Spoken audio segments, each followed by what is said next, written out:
किसान साथियों, अगर आपकी भी मक्का की फसल बारिश के कारण से बैठी बैठी सी है या फिर पीली पड़ रही है, सही से ग्रोथ नहीं कर रही है, जैसी फसल हरी भरी होनी चाहिए वैसी नहीं है, तो यह वीडियो आपके लिए वरदान साबित होने वाली है।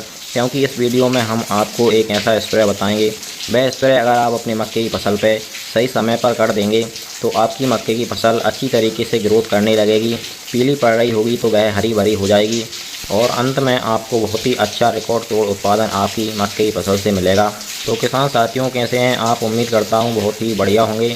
पूरी जानकारी के लिए वीडियो को शुरू से लेकर एंड तक पूरा ज़रूर देखिएगा। और अगर आपने अभी तक हमारे चैनल को सब्सक्राइब नहीं किया हुआ है तो इसी प्रकार से आपकी सही फसलों की सही और समय पर जानकारी सबसे पहले पाने के लिए चैनल को सब्सक्राइब कर लीजिए, वीडियो को लाइक कर दीजिए और ज़्यादा से ज़्यादा हमारे सभी किसान साथियों के साथ इस वीडियो को शेयर भी करिएगा। किसान साथियों, इस साल क्या हो रहा है, हमारे ज़्यादातर भारत के सभी राज्यों में बहुत ज़्यादा बारिश हो रही है। जब ज़्यादा बारिश होती है तो हमारी जो खेत की मिट्टी है वह हार्ड हो जाती है, पौधे की जड़ें कमज़ोर हो जाती हैं। जब जड़ें कमज़ोर हो जाएंगी पौधे की तो वह मिट्टी से खाद उर्वरक पोषक तत्वों को ग्रहण नहीं कर पाती हैं, जिससे पौधे की ग्रोथ रुक जाती है, पौधा में पीलापन आने लगता है। सही से धूप न मिलने के कारण से पौधे की पत्तियों में क्लोरोफिल नहीं बनता है। इन समस्याओं से निजात पाने के लिए आपको पौधे को पत्तियों द्वारा पोषक तत्व यानी भोजन ग्रहण कराना चाहिए और पत्तियों द्वारा पोषक तत्व पौधे को देने के लिए हमें स्प्रे का इस्तेमाल करना चाहिए। अगर किसान साथियों आपकी मक्के की फसल 40 से 50 दिन की हो गई है और आपने दूसरी खाद का प्रयोग अपनी मक्के की फसल में नहीं किया है तो फिर आप अपनी मक्के की फसल में दूसरी खाद का प्रयोग भी समय पर कर दें।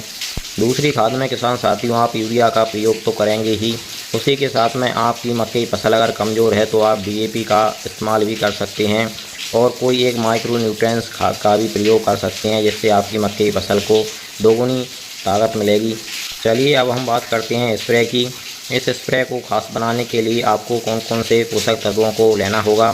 तो पहला है किसान साथियों NPK आपको जो वाटर सॉल्युबल फर्टिलाइज़र आता है स्प्रे के लिए उसको लेना है।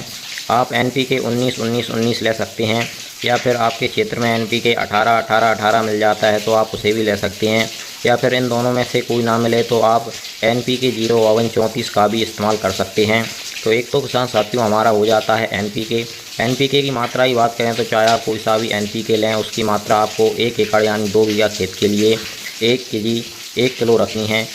NPK में किसान साथियों नाइट्रोजन, फास्फोरस और पोटास तीनों अहम पोषक तत्व पाए जाते हैं, जिनकी इस समय पर आपकी मक्के की फसल को बहुत ज़्यादा ज़रूरत है।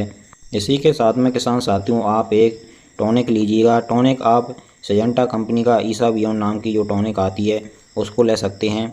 ईसाबियोन टॉनिक में किसान साथियों ह्यूमिक एसिड पाया जाता है।